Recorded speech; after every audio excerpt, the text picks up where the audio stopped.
it up, back it in, so I can begin. Still love it. Still love it. Aaron, so let me ask you before we get started. Did that song all the countdown part it sounds different. It sounds like it's a lead up to the song starting. Did you have to put together two songs or is that one song?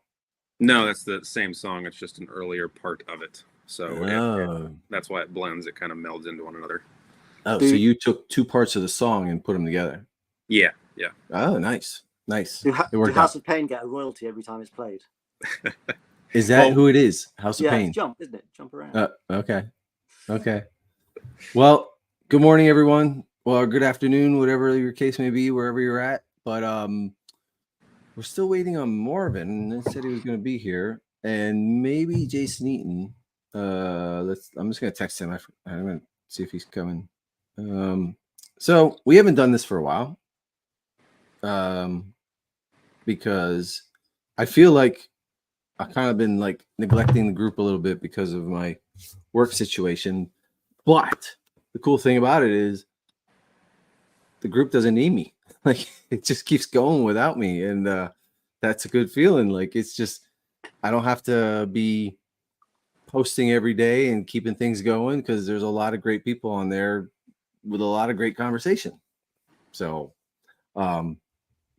yeah, that's good that and I think that these shows here that highlight some of these people's builds also brings a lot of attention. Like people like showing off their stuff. So we have today Aaron. Hello, Aaron. Hello. Silent. I didn't know if your mic wasn't working because nobody was talking. So. And Jason's not gonna make it. Oh, almost. He might be here. Oh, yeah, John's offline. Parminder's working. John's probably stuffing his face, right? Parminder, that was a nice surprise. I didn't expect you to show up, but it's a great surprise. I love having you on every time. Cool, thank you. And I think you think you don't add a lot to the show, but you actually do. So just good looks. Yeah, that's it. Yeah, it's a sexiness, a drip factor. Just put his John big. What's that? Just blow up his camera, the whole screen. Yeah. Well, here we go. Nope, not him. Well, not me. And John is somewhere. He showed up, stuff in his face, and there he is. Sorry about that. I've been eating lots. That camera angle wasn't a good. When you said that, your camera angle was like from the waist up. It just makes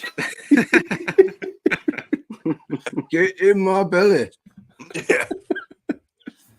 But I'm not my usual self today. I'm all over the place. So, that is my usual self. That is your usual self, John. Yes. Yeah. Yes. I'll call you back. You're worse than me in the "I call you back" thing because Jason used to complain about that all the time. I mean, he'd say, "You can't ever have a conversation without you having to jump off."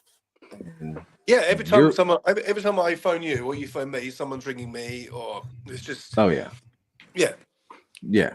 Well, Aaron knows. I talk to him quite a bit, and I'll add to that. It's never talk to you later or see ya. It's I'll call you back, and then you never do. That's not true. I do a lot.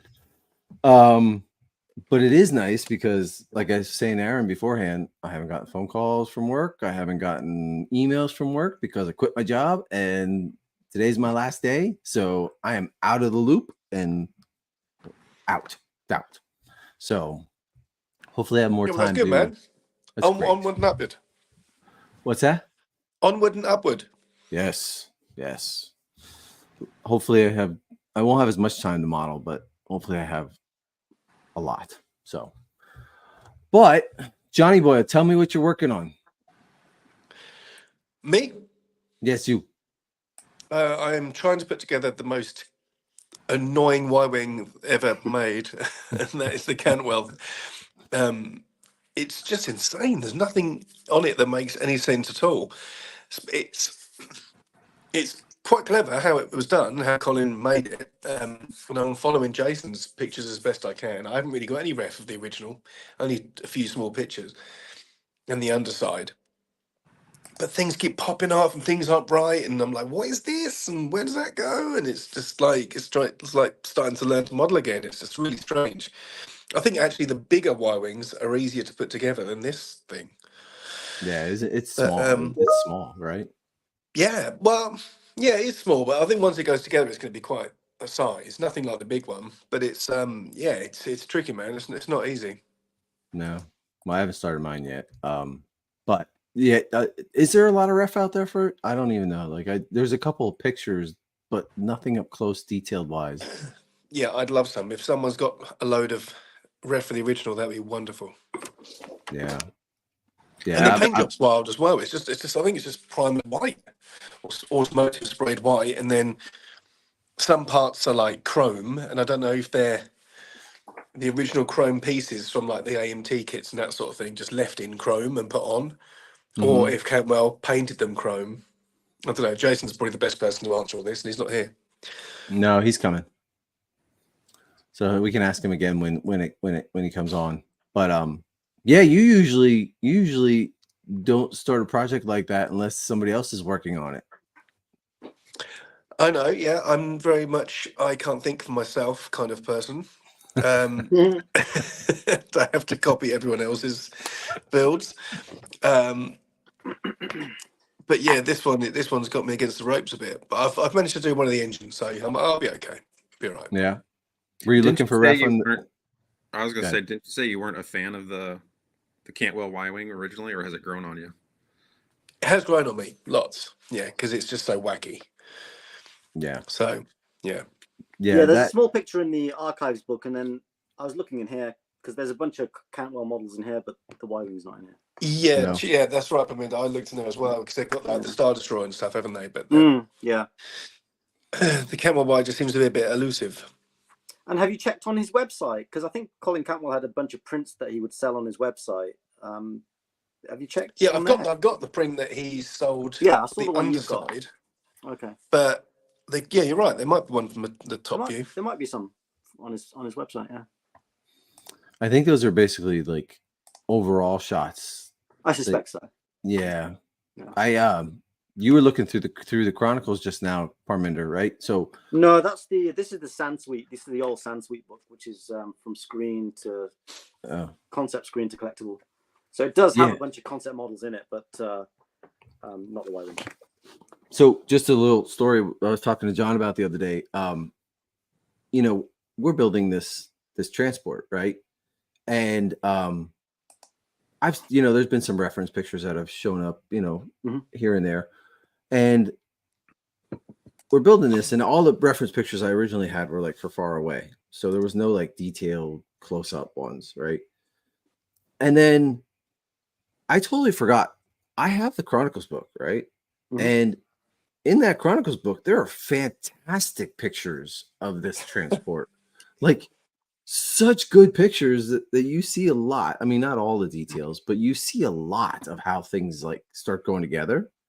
And I said to John the other day, I was like, I don't usually even think to look in the Chronicles book because I just look online and at the reference pictures that I have on my laptop, but there's a lot of goddamn freaking excellent pictures in that book. And I've really got to start using it more often because I forget it's even there. I rarely ever pull out books off my shelf. Yeah, but that goes back to that point of copying other people's work and not thinking for yourself, because you just think, oh, so that person's put it there. Okay, that goes there. That goes there. And then, like, you've surprised yourself that actually looking in the most obvious place, the Chronicles book. Most obvious place. Yeah. Yeah. And there's a ton of pictures. And the way Jason's doing is great. Don't get me wrong. It's great. But I like to look ahead and see, okay, well, how does this fit into this? And where does it go on this? And, like I love building these little assemblies, but I'm also like, I also want to plan ahead as well, because there's a lot of parts you got to pick up.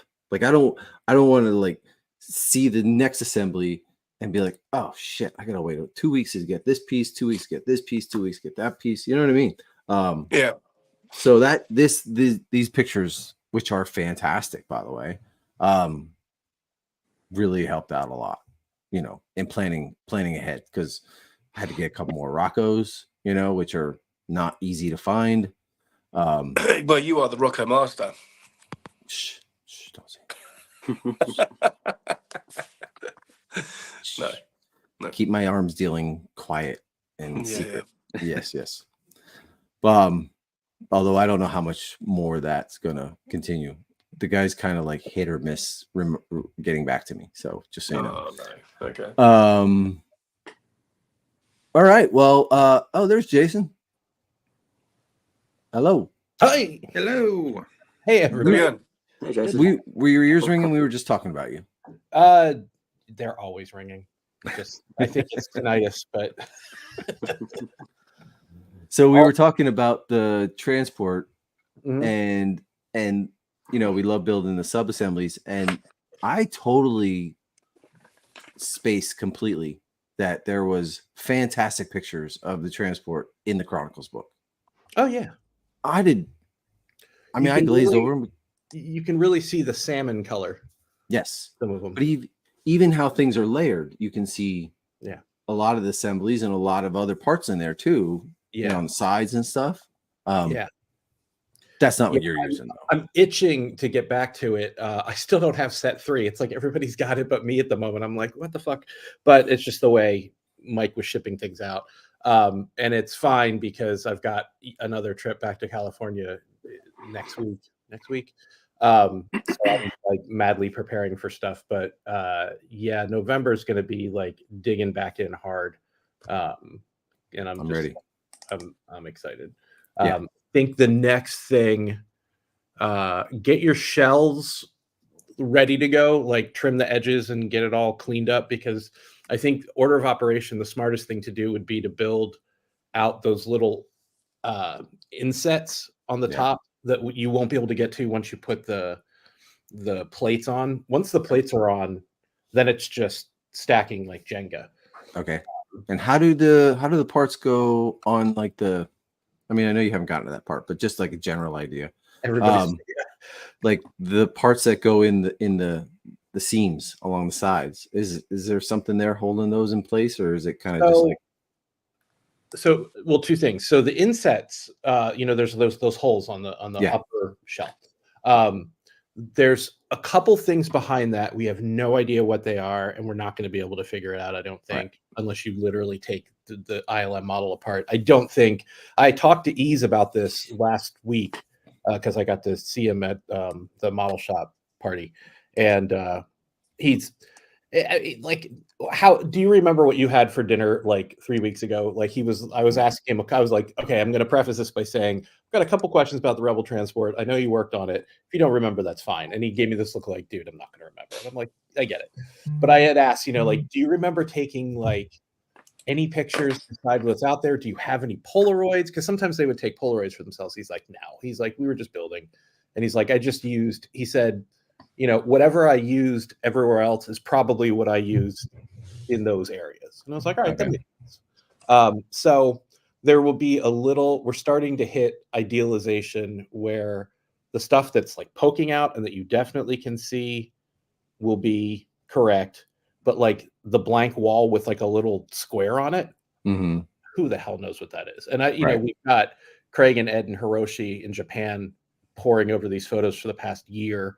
Then if they haven't figured it out, we're just never going to know. So I would say that, and then the plate goes on. And then to answer your question finally about the equator, that's all literally the stuff you see on the side in between the top shell and that bottom armor plating or whatever we're calling it. That's all just stacked directly onto the plates. Okay. That'll be straightforward. In set 3, there's a Centurion part that was cool to figure out, and I think it's the only piece from the Centurion in that we found so far anyway, but I'm pretty sure it's the only one, because I feel like at this point we've ID'd everything we possibly can. So we went ahead and had that cast because I just assume there's a couple guys out there that are like, I don't want to spend $100 for this one damn little, like you use $100, Jason. It's up to 200 or more. I'm still in like 20. Yeah, and then you're buying a kit that doesn't have the right sprue in it, like I did. Right. Yes. Yeah. I still think for G's are like $50. there's no way to figure out. Isn't there? I think it's the exact same box too. You can't figure out which one has that sprue and which one doesn't have that sprue. Yeah, I'm going. There's a model convention or model show, whatever. Not this coming Saturday, but next Saturday. Oh, where's that at? It's in Habit of Grace. Oh, I'm coming. So it's not that far for you. No. And it's usually pretty good. They only have it once every 2 years. So that might be. Those places are the best places for me usually to find models outside of like a trip to Japan, because usually they'll let you open the box and look. Yeah.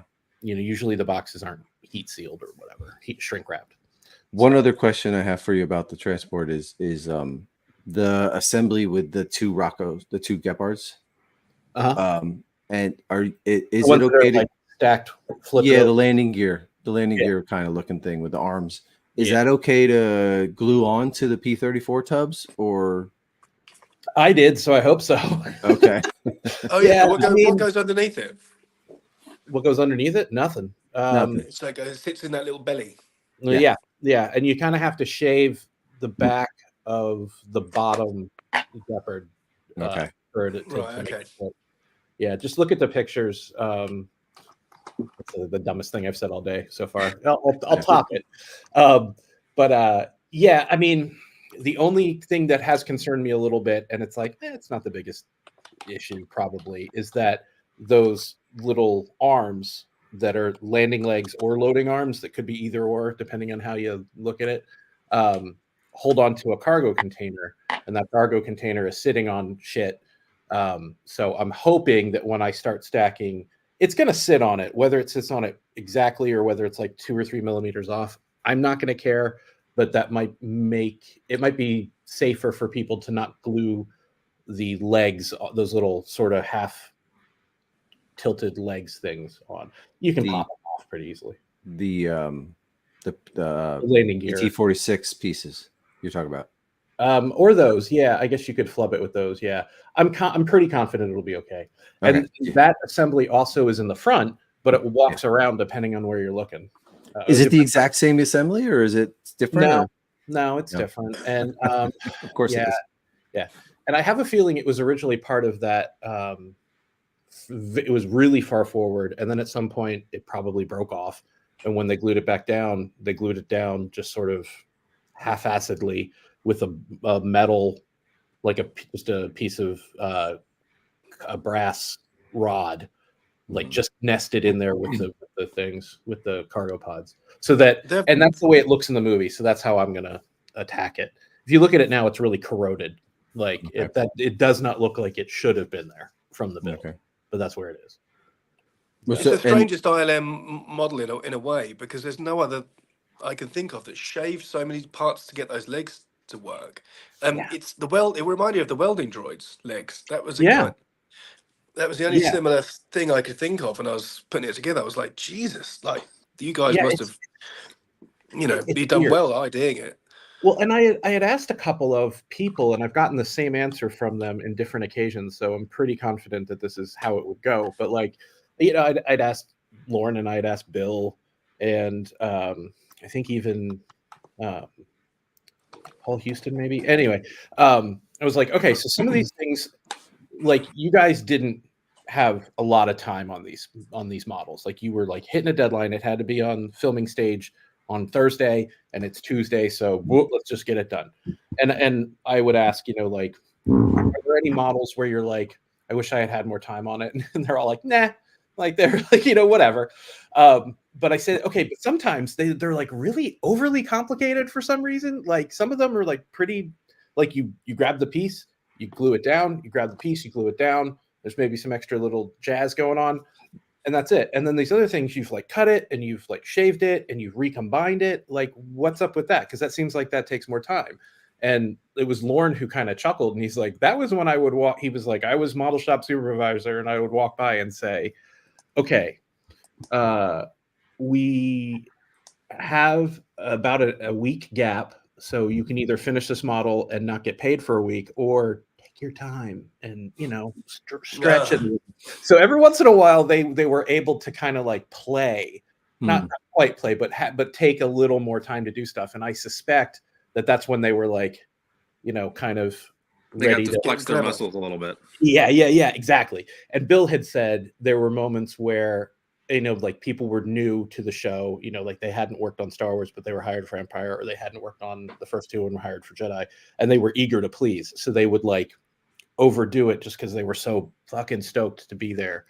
I mean, some of them, I think it was just a job, but most of them were like super jazzed and excited to be. Yeah, especially after being on Star Wars and then coming into Empire, you know, everybody's like deer in a headlight. Transport seems to be one of those things that are like they went all out for no reason whatsoever. You know, like it's like in the movie for like you stare at these things forever and you're so invested in them and you're so emotionally connected to them. I have a weird emotional connection to it because of the toy. Yeah, me too.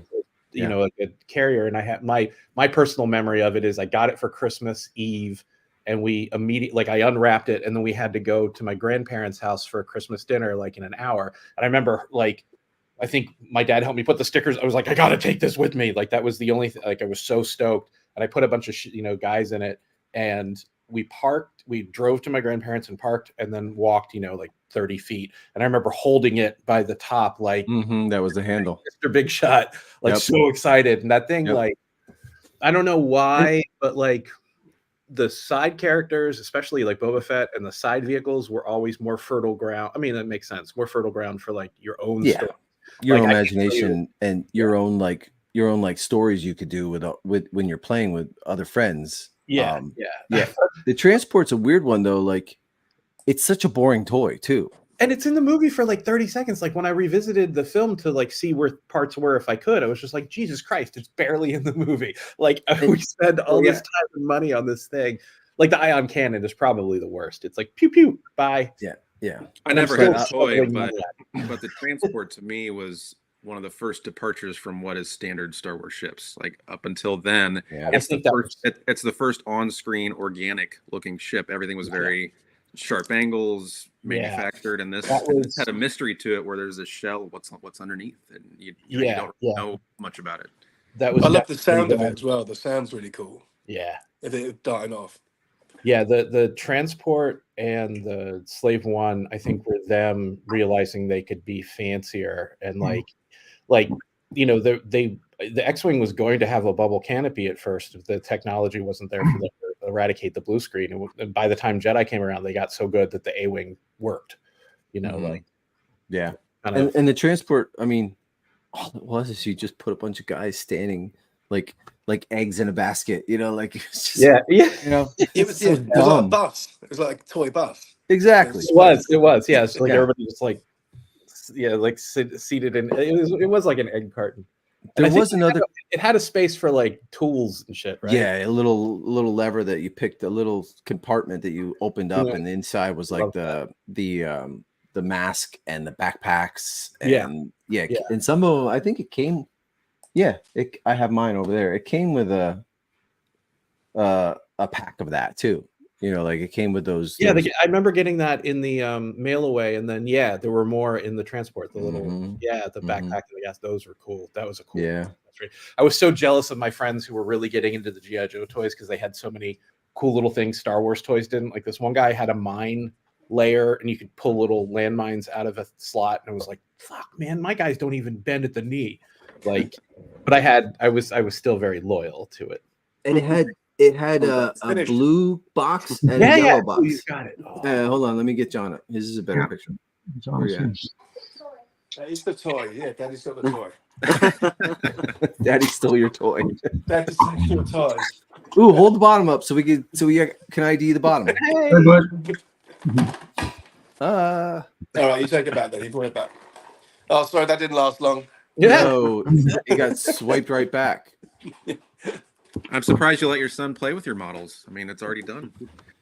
Yeah, you're done. Yeah, he ID'd all of that.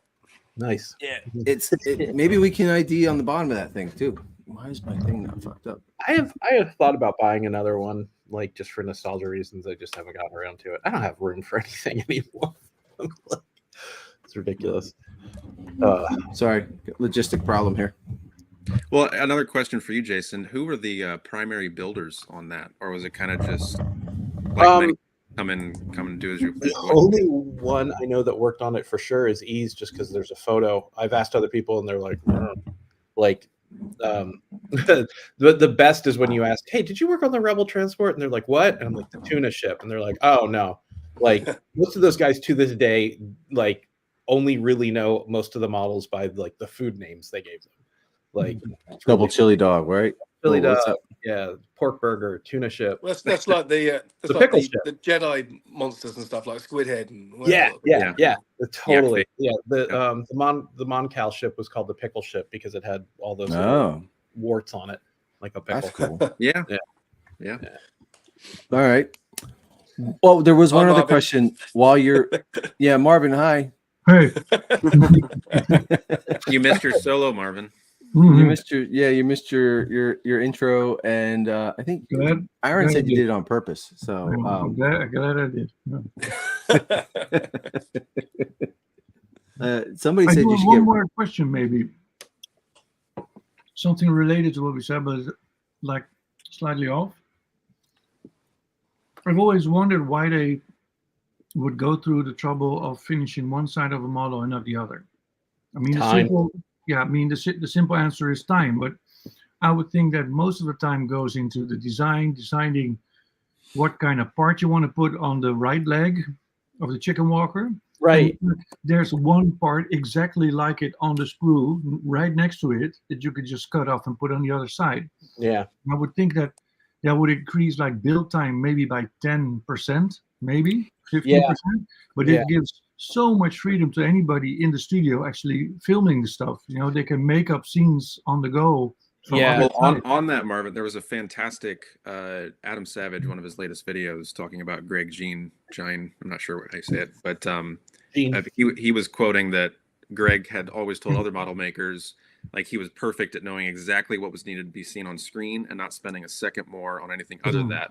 And his quote was, if you're doing a disservice to the model if you work on things that aren't seen, because that time could have been made or used to make something better that is seen on screen. So you're wasting time for stuff that's not seen.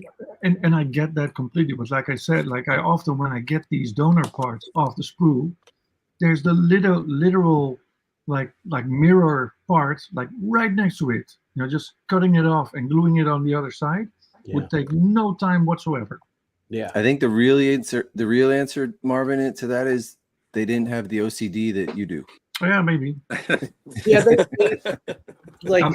if I was a director, I would say, you know, just do that for the 10% extra time that it takes, and it gives me some freedom in the studio to think of, hey, wait a minute, let's do this shot as well.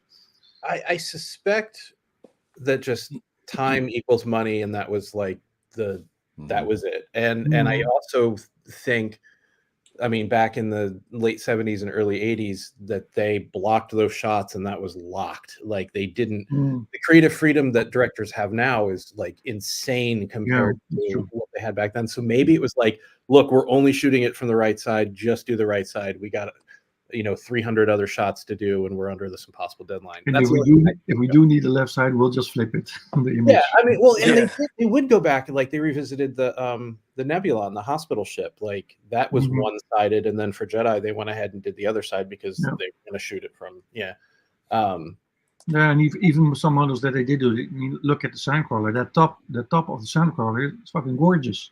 Yeah, you don't see it on film at all. Yeah, it's crazy. It's not painted very good though. There's almost no paint on top. Like it's just one color, but two colors basically. It just blows my mind that thing didn't turn. They would just go straight and that's it. Like, that's just like the toy did more, which is nuts.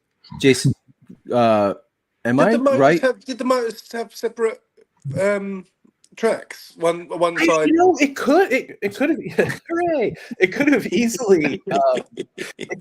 I was distracted by you doing this earlier. But Lauren swears that it just went straight like that because I said you could turn it like a tank, and he's like, you could, but he goes, it just went straight. Right. Which is just insane. The hospital ship, Jason. So all the pictures we've seen are technically the non-hero side, right? Am I right on that? Of the hospital ship. I don't know. Because in the picture, it's facing the other direction. Oh, they might have flipped it for the photo, like the Death Star. The Death Star's flipped in the film, which kind of it's like hard to mentally reconcile when you're looking at the model. Okay, because every time I look at it, I'm like that's the hero side. That's right. The hero side in my head is the port side. Right. I think. But in the picture, it's flipped. Starboard. Yeah. They might have just composited it. Yeah. Okay. Yeah.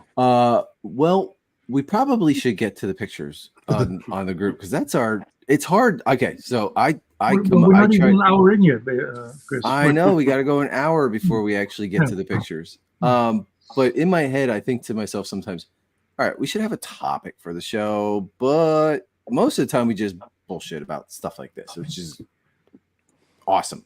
But this show's different because this is about highlighting the guys who are in the group, who are doing awesome work. And like I said earlier, keeping this group alive when I'm MIA for a while, so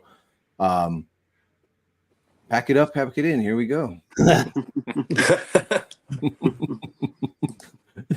So Scott, this is Scott's. I thought this was so this is Scott's. That's a Merlin, isn't it? Yeah, it's a Merlin one. Yeah. It looks the biz. It does. I know a lot of people got this and they're very excited. And it comes as parts, right? Like it doesn't come as like whole assemblies. Oh, that's good. Little bits are assemblies, I believe, but like the head, separate baggies of parts. Yeah. Okay, so the head, the cannons, they're all assemblies. I like that they offered it with a metal armature, though. That's important. Yeah. They painted. Iodized it. Anodized. Yeah, there's details that I got new pictures of the original that we'd never seen certain little things, and we're tweaking the armature, but that's months off, and some people have. There you go, Aaron. Yep. Because Aaron wanted to get you. I'll let you tell. Jason, we'll talk. I wanted to display an armature, just the raw armature next to the model, because it's beautiful in and of itself. Yeah. But I wanted it non-anodized, like the original, just raw aluminum.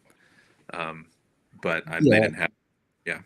It'll come from Mike Reeder. He's finally back up and running, so I'm talking to him about like when he'll have the time to do it. So, cool. No idea on price, but it's mostly just the underside of the foot has like this round assembly, like for screwing it down and stuff, which is kind of cool.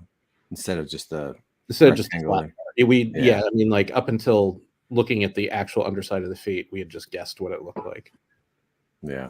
I think on the ones I've made 3 so far, which is so like perverse. And I would just pack the bottom with like epoxy sculpt just to, firm it up or shore it up. It's such a great design. Jesus. It is. It's so cool. I mean, I'm not a fan of the Jedi one, but this one I absolutely adore. I mean, has anybody ever made it with the words off camera up the leg? I was going to do that on my build, actually. Yeah. I haven't, but I was going to do that. I thought that was so funny that they wrote that. Like, no shit, it's off camera. It's like half the parts. But I just bought yet another Vosper for my personal build that hopefully I'll keep this time. So I can have like those 2 stupid little things on the leg. I'm surprised there's no Vosper in the transport. I don't know. There might be. Probably not. I don't know. This is looking great, Scott. You're doing a fantastic job, brother. It does look really good. But it's quite nice that these things are still revolving around, like the skate pods, ATSTs that Jason, you guys were building 10, 12 years ago on the RPF. And now people are just close to 15. It's terrifying. Yeah. There's a lot of detail. Merlin did a really great job of getting the details right on these kit parts. I know they've been like the that NTEX part. Yeah, that's on right by actually where your mouse is hovering at the moment. On the last build I did, that was like the cherry one. I went ahead and used the original part, and then it sold and I was like, I'm never going to buy an NTEX again, so I'll just use a casting. Because Mike had molded and cast it, and he can't find the other half to the mold because it was like literally 15 years ago or 10 years ago that we did that. And I was like, shit. And then I got the 3D file, printed it, and I saw him like a month ago and took a print up, and he grabbed the mold half that he is, because he's still looking for the other half, and we placed the part in, and it locked in. Yeah, we were both like, holy shit, like even the little ejector pin. So shout out to them for having a really accurate dimensioned piece. Well, they got it from wait, whose part did they reference? Yeah, they referenced my part. So it is what it is. I'm not sure about that. I can print you one if you need. I could print you one if you need one. Oh, you have a printer, right? Yeah. Remember, I sent you the file. Remember? Yeah, I sent you the file for that piece. Remember? Yeah. And I don't know if I had told you, but it's it's good. Yeah, you did, but I still want my part. Styrene, right? We had that little fetish about using original stuff sometimes. I really struggle trying to get away from that. I do. Like I normally want to keep going back to the styrene part. But I know it's really stupid when I can just cast it and not spend a couple $1,000. But this is what I don't get with you and the blockade on the transport, Chris, because you're going to be using a lot of resin on that. Yeah, well, you're not funding it. No, I'm not. I'm funding. I'm doing funding mine, but I'm not. Okay. I actually So the transport, a lot of those parts aren't easy to cast. Like I'm not a great caster. Like I don't even like casting. I want a flat piece that you're just gonna put down and pour some silicone over top, But there's a lot of double-sided parts there that I don't really want to take. And to think about it, like if I was to cast every single part, it would take way too much of my time. Mike and I talked about that a lot when we started this idea. And this idea has been percolating for years, but it was exactly that. It's going to cost way too much time and money versus what you're going to get out of it, and we don't even know how many people would want to buy that set. He might not break even on the cost of rubber and resin because that's like doubled. And then, but more importantly, structurally, you're right. Like stuff like hangs off of stuff, and if you can glue styrene to styrene, it's such a stronger bond than resin to resin. And as it is, we're going to be gluing resin down anyway. And clearly, it's a problem with the original because those containers drop off all the time. If you look at it in the archives, there's like 5 or 6 containers like just laying down that as they fall off, they just they will restore it, I'm sure, for the museum. But like stuff falls off. Yeah, I knew I didn't want to spend the time to cast all this stuff, and B, I didn't want to take all the time to cast all this stuff. So if someone out there wants to do it, they might make their investment back, and more power to them if they can. But that's one of those where you look at it and you go, it's not like buying a bunch of there's no NTEX Porsche in there. So buying a bunch of Flak 88s, buying a bunch of 120 cars, it's not the worst. And a lot of people have those because they've built the ATST or another Empire thing. Pretty much the most expensive part on there would be the P34, right? Like at this point, because they're like a couple $100 for some stupid reason. Yeah. Again, making that in resin, you're gluing so much little shit to it. Have it inside. And it's a lot of resin too. That's like that would be a chunk. Yeah, a big chunk. But it would be a chunk of silicon. Like that would be a chunk of rubber. I mean, you get 2 per kit, but still. Yeah. Well, literally, the costs have doubled for stuff like that. At least in the States. Yeah, it's crazy. But back to our ATST here. Scott, Aaron, you pointed this out that they had made this rubber white from the factory, right? Yeah, they were talking about on their Discord. A mistake from the factory. They were supposed to be black, so they're having them make the correct ones, and I believe shipping them out to everyone who bought one. But they showed a solution, I believe, black leather dye. You can buy it and dip it, and it just let it dry, and it's black and permanently black. Yeah, I know. I've used car tires on the builds I did, and one of the guys that has one has said that the tires are starting to crack, and I was like, "Oh, do you need it?" And he goes, "No, because it looks like that on the original. Like it like I would imagine." He was like, "It's kind of cool," and I was like, "Okay, like if you're fine with that." I was just about to make a smart-ass comment that you guys wouldn't know because you never keep your models, any of you. I do. I do, and I'm already on my third set of tires for this thing because when you flip them over, I think the stress just kills them. Yeah, it dries. The rubber dries out, so I'm actually contemplating getting another set, molding it, and casting it in some kind of silicone that I dye black, so that there's no stress in the material. I would buy a couple off you if you end up doing that, just to happen to hold to send to a couple people who have them. Yeah. You that could be it could be like that. I might do that as well, just because I don't want to keep replacing. Have those. I mean, maybe you could get them cheap off of Merlin, unless they're doing the same thing with flipping them. I don't know. Maybe if they molded it themselves. Yeah, I would assume Merlin would probably be okay selling it, in their shop or whatever. It's looking great. Go ahead, Jason. Oh, just real quick. Bill said on the Jedi one, they lathed one out of like Delrin or something, and then he said it was molded and cast in the grossest, like stickiest black silicon, and he said dust immediately clung to it, and it was just like kind of like gross to work with. But but instant weathering. Kind of, yeah. Scott, fantastic job, brother. Yeah, looks great. Put together really well.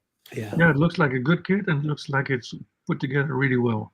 So nice, if they had gone with anything except for metal, I would criticize it. I mean, I'm sure it's difficult to do the metal, but like the nice ones that are built are pretty rough to. You have to have an armature holding that up. You have to have a little rod. But good job, Scott. Let's keep posting. Let's see how you really put this together pretty quickly. I think you just started it a couple days ago. And you're way farther along than I am on mine. I have a head. That's it. So I have a head too. Thanks, Chris. You're welcome, Jace. John. All right, next one. I love Hacker. I love Stephen Hacker.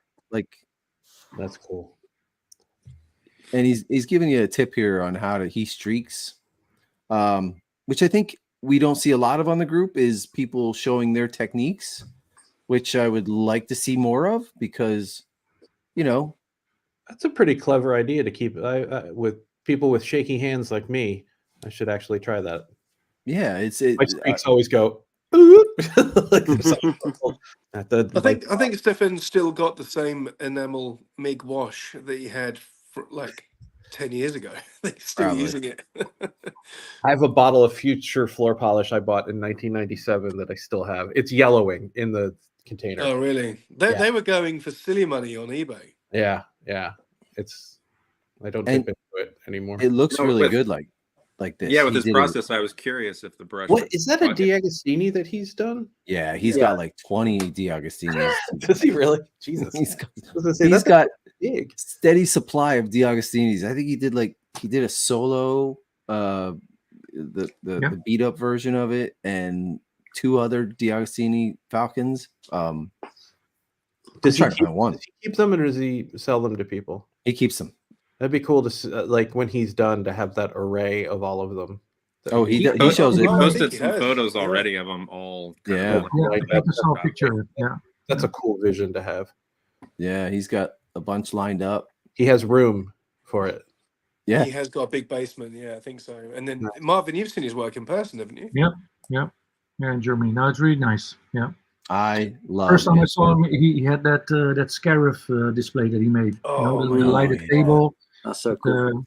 With the gate. Yeah, that's amazing. His Cantwell cruiser buildup was really lovely. Yeah. Like scale wise, he was very fine with the detail. Which but back on that process for the streaking, I was if you look at it, I was concerned you get a hard edge from doing that, but then he takes a softer brush, I'm guessing, to soften that out. Yep. And I doing mine, I use just like post-it notes and just like put one streak, and then because I think on the original they kind of have that hard line on it, don't they? Doesn't it? Well, they do, yeah. Yeah. But this is much nicer, way nicer.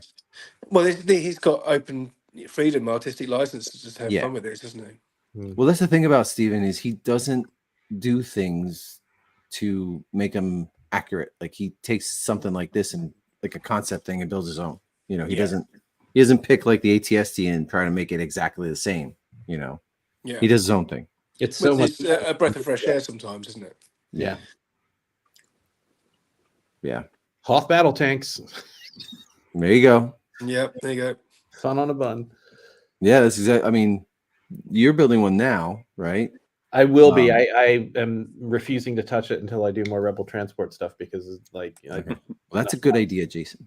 That's a real good idea. That came out of nowhere. That's exciting. Yeah. Cool to see someone else tackle it. This is Michael. No, Andrew Myers. Michael James is doing one of these too, right? This looks smaller though. Yeah. Okay. I haven't seen anybody do the small one. He just got a laser cutter and he's already cutting styrene on it. It took me a year to even get acrylic cut on mine. Well, it took you a year to get it out of his box, didn't it? What, me or him? You. Yeah, no, mine's always been out of the box. I just couldn't get it to work because it was low on antifreeze. That was the main reason. Antifreeze? So, yeah. What kind of laser uses antifreeze? Oh, wait, do you have a glass tube? Yeah, I have glass tube. Okay. All right. Yeah. I have the RF tube that only like lasts, I don't know, 5 years, and I got to spend $2,000 to get it recharged. Yeah. First thing when Chris told me he got his laser cutter working, I said, "Oh, did you figure it out? It wasn't plugged in." Yeah. That's funny because I am an electrician. So yeah. No, it was the antifreeze. It's just what's weird about it though is there's this container off to the side under things that you have to take off. Okay, you have to take this glass panel off and get it. And even then, it's not easy to get to. You have to use this funnel that flexes to get at it. So yeah. Let's see here. Carter is working on. Is Carter the one who brought triangles to Wonderfest? Mm-hmm. Yes. That was good. Yes. I haven't built a triangles, and looking at his build, I was just like, I was getting the itch. I'm sure you guys are the same. It's like you want to build one of everything, and you get like all ADHD about it. Yep. This looks fantastic, Carter. This looks really, really subtle, really nice and subtle. Doesn't it? Like sometimes when you do the weathering, you think there's a big black blotch, but it's not. It's like actually like grey, and he's actually kept it really, really subtle. That like modeling right there. That here, move your mouse down and to the left. Yeah, that and then up. Sorry, you're so close. Okay, go to the right. Go down. Right. Yeah, like that chip all around there. That look is so cool. Yeah. That sort of great job. Like looks like it looks like a dirty car, like a really dirty car. Mm-hmm. Carter's in Florida, isn't he? Yeah, he is. He's working by candlelight right now. Well, stay safe. Yeah, my wife's entire family is in Tampa, and they made it okay. They didn't lose power, and there's 2 kids that play video games in the house, so everyone's very relieved. Oh, thank God. Yeah, right. This is really good, Carter. See on that plate on the side there, that Century, is it? No, that's a. I can't remember what kit part it is now. This here? It's 8 rad, right? No. Left. Stop. That's it. You're on it. That looks just like that because it's like almost sanded off. Yeah. It leaves as the raised pieces bright. A little swipe at the Scotch Brite. Yeah. Flip the highlights. Yeah. Yep. Looks good, brother. Yeah. Great job. I love when I post these thumbnail and I'm like, hey, get your pictures in, and then like the page is flooded. Like it's pretty good. But yeah, Carter, banging job, brother. Yeah, it'd be nice to see a picture of this with triangles. from Carter. Well, who said what? I was just saying it'd be nice to see a picture of this with the other model that he made, triangles. Just next to each other. I think that's it behind it, isn't it? Yeah, it is. Yeah. I think there's a picture of them close. Now, are these resin prints? Yeah, they're nice and I think they're nice and kits. Okay. Yeah, yeah. The triangles one, I think he used. That was a Dave G, wasn't it? Yeah, Dave G, and then kit parts. Wow. I think this is all nice and parts, nice and unless guys, I've got to shoot for a bit, Bob, but I'll come back on in 5-10 minutes. All right, brother. All right. Great job, Carter. Yeah. There you go. Hacker gives you a thumbs up. So Marcus, okay, let me read what this is. This is the 83 MPC tie interceptor. Yeah, you can make them look good, man. Look at that. Yeah. Good job, Marcus.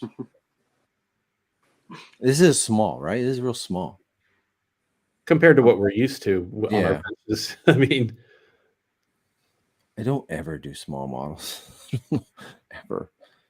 But his photography is great. I wish I could do photography like this. Mine sucks. It's terrible. I'm still adrift because the black sweep that I like to use, they've discontinued the material, so now I gotta go to Thunder Gray and see if I like that, which will probably be fine, but whatever. And he actually put some gauze on this sandcrawler. Oh, there he is. Marcus is listening. Very cool. Yeah, he actually did this with real gauze, I think. Looks like, yeah. And C3PO. Oh, that's bigger. It's a good gold. The wires on 3PO just make it, in my opinion. Oh yeah. You have to make them look right too. You don't think about them being there, but if they're not there like that, it's just wrong. Yeah, it's interesting. And I like when they look like this, like they're real chaotic wires instead of just straight lines going down. Yeah. And he's got the staining real good too. Yeah. I think the Jedi version of C3PO had them pretty much straight. And yeah, are they?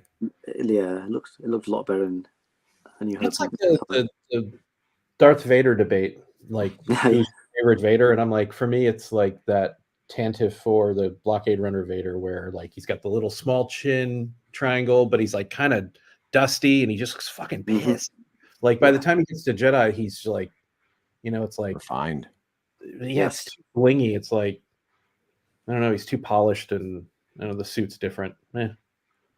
John, our twin sons buddy. Cool. So this is PG Falcon. That is a hell of a kit. Yeah, perfect grade. Hiroshi did all this. Oh, really? Yeah. It's insane. Literally, like talking to Sean Sides, who built I think he still is the only person out there with a 5-foot A New Hope replica. I could be wrong, because I know Lee has the Empire Jedi version. But I built one of these. I haven't painted it. I just like built all the assemblies, and it's like a maquette for the 5-footer. Like, because I have everything to build a 5-footer. I'm just waiting until I move because I literally could not build it in my shop and get it out. Yeah, but like, all of the details. I mean, like he was saying this in this post. I think it's just insane how well it's represented in such a smaller scale. Well, I've also heard that once this came out, people were actually able to ID things off of it. Right? Yeah. I think Stuart said that. To the point where there's a rail in one of the wells underneath that's in some photos, like laid down, and in some photos it's up. I think on the PG Falcon, it's where it's supposed to be for A New Hope by Empire. It had like either come loose or they had re-glued it down or something. And then what's so funny is I was at the ranch a week ago, didn't get into the archives, but like once the word gets out that you're going, you get messages from people like, take a picture of this. And Hiroshi was like, look under there because there's something there and we still don't know. Like he's still like, he did this thing, but in his head, he's like, there's still that one spot. I don't know what's in there. It's like, I get it. Well, when you build something you don't know, you obsess about it. I'm still looking at these Sandcrawler tracks, and I'm obsessing, trying to figure out those parts. You know, there's a couple things on the Empire that like we have a glue blob. There was something there. What was it? I don't think it was there when it was filmed, but it was there at some point. So yeah, John, keep on going, brother. Keep showing us your progress. That's cool. He has a YouTube channel as well that he posts his builds on as well. I don't use Instagram, but apparently everybody on the group uses Instagram. It's where the cool kids are. Not me. I'm not cool. No, I think the cool kids are on something I don't know about because I'm 51. Okay, Ollie. I'm pretty sure we did not talk about. We did not talk about the Ollie's build because it's been a while since we did this show, but Ollie nailed this. Like, that's my favorite A-Wing. Oh, he did such a great job on this. Yeah. And if John was on here, he'd be like, why is he buying my stuff when he builds his own stuff that looks like this? You know, like, it's fantastic. It's so colorful, but it really is modulated in a way that's cohesive, I think. Yeah. Like, it's easy. Like, I call it the clown car phase when I'm building an X-Wing and I'm laying down the colors and I haven't really started weathering everything, because you look at it and you're like, I'm a failure. This looks like Wonder Bread packaging. But like, that's really well done. His weathering's fantastic too. The subtle rust streaks on the blue and splatter and stuff. Yeah. I love this color back here. This rust, brownish rust like color. Yeah. And it's and it's on there. It's that gray. Yeah. And this one is a little bit more weathered for a Macquarie than normal. Like here, surprisingly, here too. Like most Macquarie stuff's very clean. Has it's anybody cool when he painted it? He did one with the underside, so you guys could to replicate. Yep. Yeah. Yep. He was thinking of us. Yeah. Yep. I like the added greeblies he put on the front. That on here, or unless is that not? That's not on the. That's no. It's just a paint. It's just a white triangle. Yeah. He took a little liberties there. But it works. Yeah. It's the basic shape. Maybe if he had painted these even white, it might have. You know what I mean? Yeah. And I like how really scraped up the bottom is, like compared to the top. Like that's a nice touch too. That's what that real world weathering would be. Yeah. Great job, Ollie. Whenever I look at the bottom of my car, like if it's on a lift and I'm at the mechanic and I get to, take a peek or whatever, I'm always shocked at how awful it looks. So Lee had said, just as a side note, I'm sure it was an Armor All rubber spray I used on the Walker tires. They lasted a long time before actually any cracking. That's brilliant. That's a good idea. Yeah, cheaper than using my wife's like face creams or something for moisturizing. Armor All rubber spray. Okay. Hydrate your rubber with Armor All. Yes. Thanks, Lee. I wouldn't have thought to do that. That's fantastic. Yeah. All right, moving on. We got Brett's at ATST now, who he is scratch building. He is just full bore on this thing. It's so cool. No, he just grabbed it by the horns. Feel the excitement when he posts. Yes. Also on a Merlin armature. Yeah. Is that? Yeah. Is that the anodized one? No. It is actually, Chris. Is it? I talked with him and he said, "Yeah, this one's anodized." He said anonymous, and I was like, "Ooh, exciting!" Not that exciting. If the parts fit, you're good. Yeah, it works. I mean, all the silly little changes we're making is not really going to be seen. It's more of like a just you do it because it's there kind of thing. And that's in the feet, you said? Yeah, there's a neck tweak we wanted to make that's very subtle. It's just moving the neck like a couple millimeters in one direction. I can't even remember what it is. And that, I don't know, that might have been corrected in Quincy's last update, which I think was like from 20 10 or 12 or something insane. Like I was looking at, it was like version K, for A through K. And I was like, God, that was a million years ago. And it was based on Alan and Lee and like just that first wave of guys working out all the stuff. Mm-hmm. And then, but the feet is the one thing that I got like a nice clear picture of and was like, oh shit, there's new information, quote unquote, about the detail that goes on the back, on the underside, that is pretty compelling. And I'm not quite there yet with it. So that'll be cool. And that's something that if we do come to a consensus on that, yeah, that's the part that was there. It'll be easy for everybody to just add it. It won't require any changes. Was it this part? You mean that no, part? No, that part was exciting to discover. I can't remember who figured that out, like the oil pan cover, like that like L-shaped thing. Yeah. No, there's so the side things that go on the underside. Okay. And everybody uses, I don't think it's one of the armored cars, and it may not be that. The little like L brackets that are like on the side and that sweep around the back bottom. Yeah. And there was a argument that it was a different thing that's a little chunkier, and when you look at a screen cap, that's all I can see now. So I'm like, shit, it might be that. So we'll figure it out. I don't want to. I'll wait for the guy to, make the announcement or whatever. It's minor.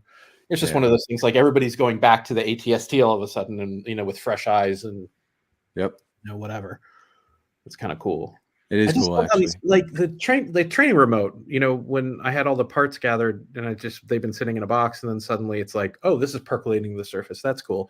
And I mentioned to Mike, I was like, before I glue anything down, do you want to mold and cast it all for people? And he's like, does anybody want it? It's been done. And I was like, it's been done, but it was done literally 25 years ago by Frank Cerny. There's a whole new breed. Yeah, there's like new waves of people. And he's like, do you think 10 people would? I was like, you probably sell 20 castings. It'll work. And I don't know if anybody's gotten them yet, but he's starting to cast them. So cool. Yeah. Yeah, this is where I'm like, all right, how do I attach the head to this? Like, I haven't looked at it too deeply yet, but I mean, the head, the easiest thing I think to do, because I was talking to Brett about this too. You build the head and then you build the bottom plate, and then I had just carved a little rectangular hole that slid down onto, and on the inside just made bracing, so you can just slide the head on and off. That's a good idea. Yeah. And I actually screwed it in, but I can't. No. Well, you made yours. The last one I made, the bottom plate was permanent. Yeah. And screwed in, so all the wires could sit there, and the head just magnetically attached. Yeah. I've seen people do that, or I've seen people, I think, do like the back plate with magnets, so they could just like you say, screw it on or bolt it on. Yeah, that's a good solution too. Yeah. Even the chin guns, Brett used magnets so he could take it off and take it on. Yeah. That last one I made, I went ahead. It's not accurate, but I like broke it all apart and reconfigured it so the chin guns could do the swivel. I made one of these as I made one of the Nyson kits, and I didn't really think too much of it. I mean, I like the design of it and everything, and then like the paint job is really simple, but when it was done with it, I was like, wow, I really enjoyed painting this thing. Yeah. It's a lot. And I get in defense of the Nyson kit, when that came out, there was literally like 3 photos, one of which was from a Steve Sansweet action figure book. And they did, I think it Cell mastered that, and he did a really good job with like 2 photographs or 3 photographs. And it really, like, I remember that came out, and then like 2 years later, that was like 2004, maybe they made that kit, because in 2006 was the first time I went to Japan, and that's when I got the stack of photos that are now in Chronicles 2. It's from Seiji Takahashi. He did the Chronicles books, and he said he got those photos from a Kenner employee in the 90s. So I don't even know if ILM, they now have them in their database, but like at the time, you looked at those pictures, you were like, holy shit, like this doesn't exist anymore. The model, so like the model doesn't exist anymore. Well, I mean, it does, but it's like a head, and it almost looks like that. I mean, there's so much missing from it. Okay. Yeah, it's probably because it didn't glue onto the metal very well, right? Everything just fell off. No, that's why the Jedi one is the way it is. Like Bill said, he'll chuckle when he tells the story, but he's like, I remember I was charged with remaking, the ATST, and was given the armature to build everything off of, sort of starting from scratch, an opportunity. And he said, I asked Phil, it was like, oh, before I go, are there any requests? Phil was like, yeah, that thing was an asshole. He's like, every time you touch it, something would fly off of it. He's like, bolt those parts down to the aluminum. I don't want to have to keep gluing stuff down like in mid shot. It's awful, which is a great point. So that's why on the Jedi one, they're like detail plates, and they're literally screwed into the armature. Sorry guys, I lost Wi-Fi for a minute there, so I'm sure I don't know if it was stuck on this picture or not, but you were good. That was good. This is one of my most favorite models, because if you know my personality, I could really go to town on this thing. I remember on like the bottom of what's here is like the leg, the vertical part just before the ankle, there's this tiny little rounded triangular piece from I think it's from Leo or Carl or something, and but it's perfect for that location. Yeah, and you can take your little tweezers and you have to put your little dab of super glue on because it's metal, and it's just. And the smile on your face, like I know man. Like that's so like building the that front mount for the Rebel transport. I know Chris has built one, but like when you're looking at the photos and you're gluing those parts down, you almost don't need the photo at a certain point, because the piece, like it just sort of locks. It just has to be there. It has to, exactly. It has to be there. Like fits, and you're like, oh, I know that's right. So I'm always amazed, like when I was doing Sandcrawler, and when we're doing not so much just transport, but how they came up with certain parts, even if they're from different kits, they fit together like they're supposed to be together. And weird. Making the Sandcrawler, there were so many times I was like, these guys are freaking brilliant. Like, how did they figure this out? Like, this part should not go with this part, but it locks in that space. When you do it for years and years and years, you get into this weird zone. I don't know if anybody, like I build, like I like to build Macquarie versions of things because it allows me to go off script, like Hacker, and just sort of riff. And now you're grabbing pieces and gluing them down the way they did without having to reference anything. And I likened it almost to, I've done it so much that it's almost like automatic writing. Like I zone out almost, and it becomes very meditative, and you just sort of start fitting things in, and you let the plastic take you on a trip almost. Like, and the fact that Lauren did that whole back plate by himself, like that little, the Falcon. Yeah. Usually they would like move around, but I do know that like he's responsible for like that spot. Like, and he said it was like a mandala, like very Zen. He got really into that. So this is Jay's. I don't know what kit this is. Is this an NPC? Looks like the NPC. Okay, Heavily so modified. Then, he's modifying it a lot. He's adding a lot of stuff to it. That's cool. Yeah, I mean, nice job. Yeah. Even took the time to make this piece out of styrene and draw all the lines on it. And I remember building that as a little kid when it came out, and that was like the coolest freaking thing. Yeah. You look at it now, like stock, parts, you look at it and you're like, woof. But man, here we go. When you're 5 or 6 years old, that thing is rad. I'm actually coming full circle now, because I've had things back then that I liked, and I played with them as a toy, and of course they broke, and you glued them back together and all of that. And then I have had years of totally crapping on these kits as much as I could, because they were just so awful. And I think it was recently, when we did that NPC Empire thing, and I was looking at it like, with a little bit of elbow grease, you can actually make this look decent. This is for a kit that came out in 1980 or something, of a sci-fi movie. It's not that bad. Yeah, my wife loves this picture. That's funny. Yep. Somebody sent this to my wife and she's like, "Yeah, that's is that what Lego? it is." That's the Lego Star Destroyer. It's the Lego Star Destroyer, yeah. It's big. It's massive.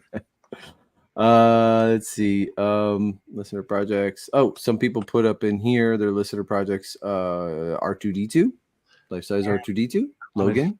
R2 one day. And I should be able to flick. R2 looks best when he's filthy, in my opinion. Oh yeah. Mm-hmm. And a studio scale Viper. Cool. I like the pop of color there. Yeah. Good job, Jack. Looks good. I wonder which one that is. And I like how the color is on those A-wings. Yeah, they're not bad. The paint is actually on the model. I like it. Just not bad. It's not scraped. Oh God, I these A-wings have been killing me. What's that? This is me feeding Chris an opportunity to complain. So go Chris. I hate mold release. I hate it with a passion. And I can never get it off. U-Paul Acid 8 etch. Yeah, I need you to send me that in a text so I can copy it and I'll forget. But there was a B-wing kit that nothing on earth would stick to. It was like it was made of soap, and I soaked it in everything, and I just was like ready to kill myself. And then somebody said, just get the U-Paul Acid 8, because all the primers have been neutered over the past 20 years. Yeah, they have. That old Plasticoat T235 gray, it was like pour one out for that paint. Yeah. It would stick to anything. You could get it to stick to like your car tires. Like it was insane. So I love these Lassie kits. They're incredibly built. Like, they're such beautiful kits. Oh, yeah. So there's mold release on his kit. That's good to know, because I have one I want to build. Listen, I've done 4 of these already. Really? 5. Yeah, I've done 5 of these, and every single one, no matter what, I literally let this soak in. It was almost pure simple green. Okay, very little water, and I let it soak for a day, scrubbed it with this brush, and then let it soak for another day or 2 because I forgot it was outside in a bin. Okay. Did it get rubbery or anything? No, it doesn't get rubbery at all. When you spray it with the primer, it's like it goes on. It looks like it's sticking. Like normally when mold release gets sprayed with a primer, it gets rubbery and bumpy and mushy. Yeah.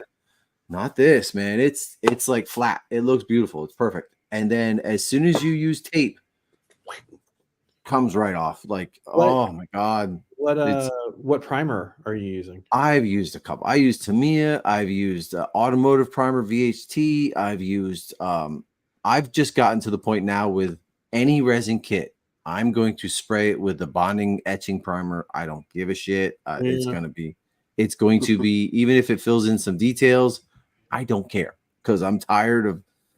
It happens with almost every resin kit, but I'm not bagging on Lassie's work at all, 100%. But he uses like this nuclear age freaking mold release that just defies logic. Have you asked him what he does? No. Well, okay. I think the first in his instruction, he said, you could use acetate on it, right?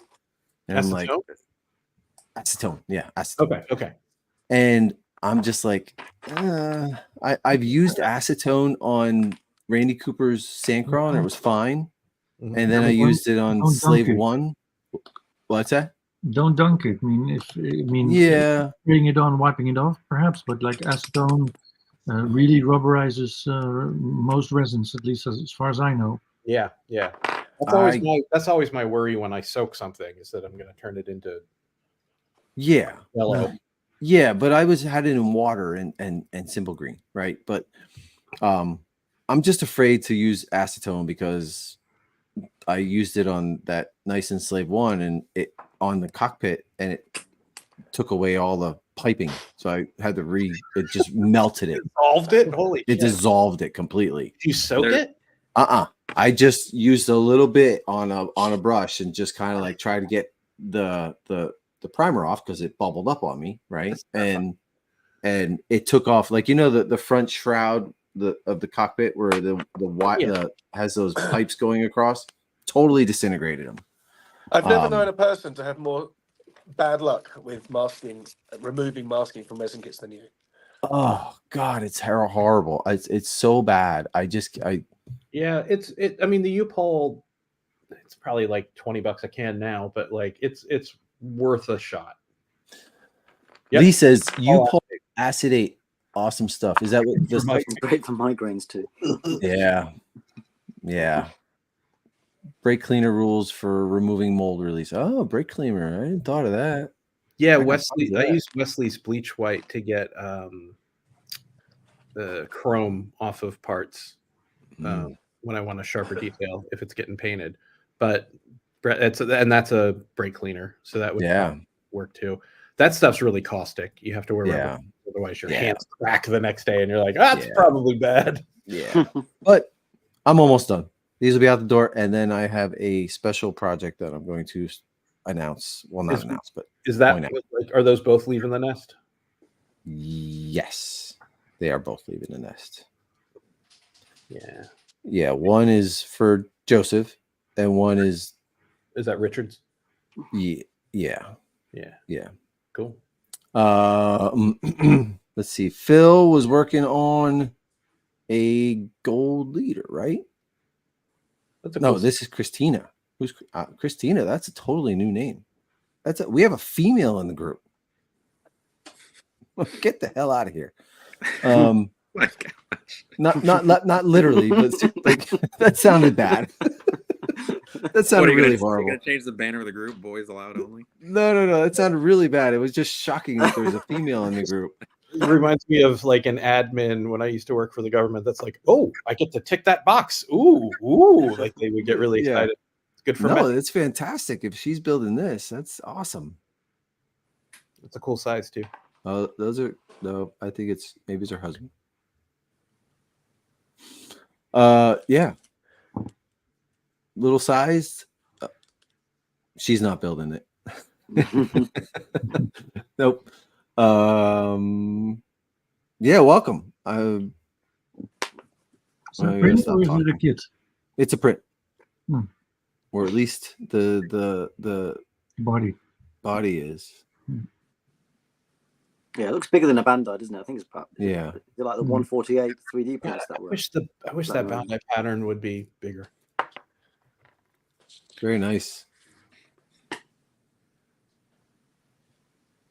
That's cool. Y-wings are great. They look great. I love Y-wings. I just don't have any yet. I can't believe you've never done a Y-wing. I've never done a Y-wing. No, I have one. Get out. Get out. I have one. Okay, so we got to go way back here to Tyler's one post because I love this. Look at how happy he is. He's so happy. It's his first model build, like first studio scale one, or is it his first build? Yeah, that shows you what modeling's all about, right? That smile. Smiling. Do you know where he does a lot of this work? No. He told you it's like a unused courthouse room that he's a little camp in. It's really, really cool. Oh wow. But like he's just so excited to start this. Yeah. It's so cool. He's I'm waiting to see how he does with that. I think he was just playing with some snow, which is a little dangerous before you prime it. If he's using micro balloons that are actual micro balloons, he needs to be very careful. Those things he had I have a little vial of them, and I just should probably throw it out because I'm too chicken shit to open it up. He did put it. He has. This is snow. This is somebody posted snow effects, but I like the AK interactive snow stuff. Yeah, so do I. Yeah, I almost exclusively use that on that Merlin with the metal legs that I just did. That's all AK snow, which is just overpaying for like acrylic gel medium with some shit in it and whatever, like pumice or something. But fine, it works. So Logan is doing a nice Slave 1. Cool. Is that a nice one? I think he said it was. Those are such work. I really that's look at the back. No, look at it's the not. back where the Sat V cones go. Not Sat V. Where the guns rotate. Look. Yeah. In there. That's not a nice one. No. Okay. Yes. But he's doing a good Sort job of. on the paint job. That looks lovely. Yeah. Yeah. You got the dusty look to it, like the grayish look to it. I'm curious where you what is it? What it is, Logan? If you're listening, is it that's maybe that Sarah Staples 3D? Yes, model? you're right, Paminda. Yeah. Oh, so that's a printed. Wow. God, the world is different. It's incredible. Yeah, imagine having that 10 years ago. Shit, right? Okay. And okay, so David posted progress of the Merlin shuttle, but this is not a Merlin shuttle. I saw that and I was like, it's still a great model. It's still fantastic. I put a laughing emoji to it, and I hope he didn't get offended, and it was simply because of that. Yeah. No, this is really good. Does Merlin make a no? No, this is Sergio's. No. Okay, that's the dream scale. Mm-hmm. Yeah. I like the colors he used. Yeah, they look good. Good job. He doesn't make kits now, right? He pivoted to the his NYC model. Yeah. I think it's.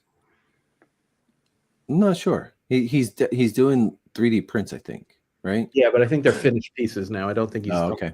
Kits. I think somebody did receive a sail barge that was but I think this was like he was offering these before he offered the run. Yeah, those were molded, casted.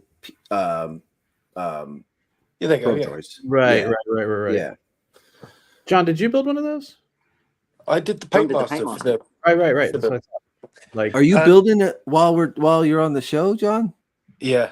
I see you doing it. Let's see. Come on, hold it up. Look at that flash.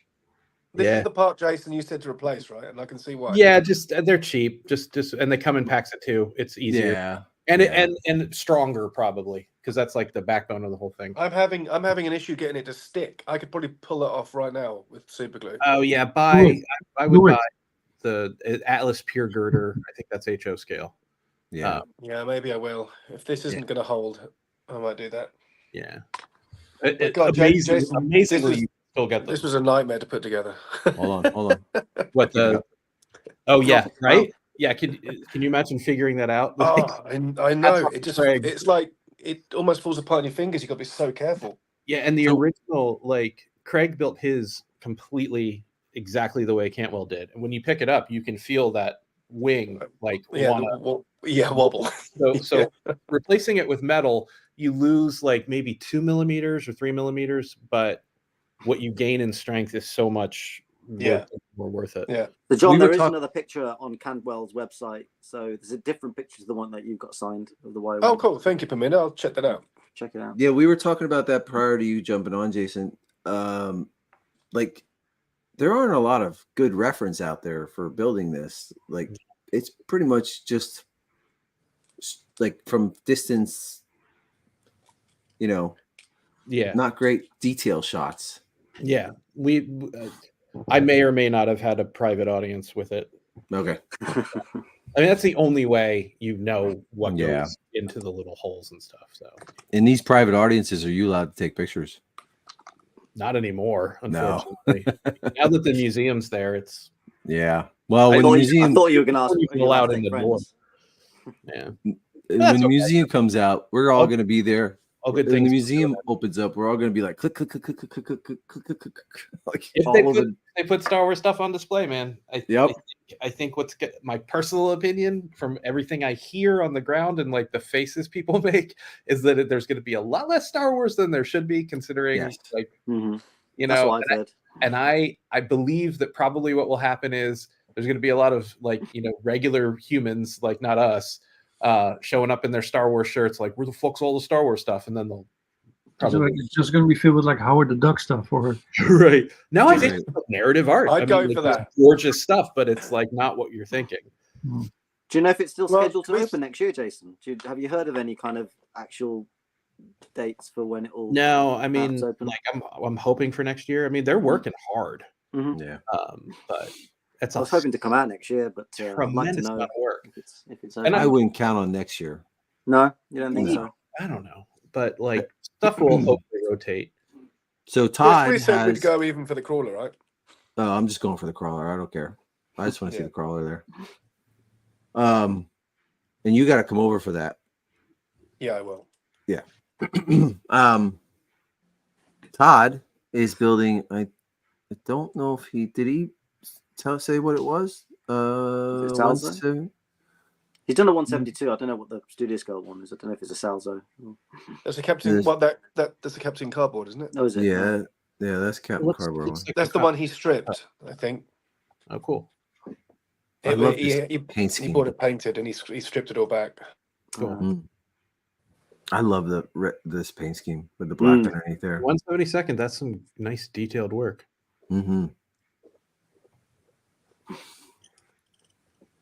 I could just see when we do this X-Wing thing for 2026 Wonderfest, I'm gonna want to build a bunch of them.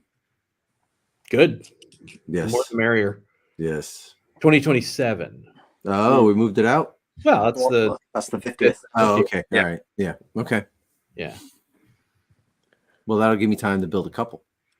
There you go. Yeah.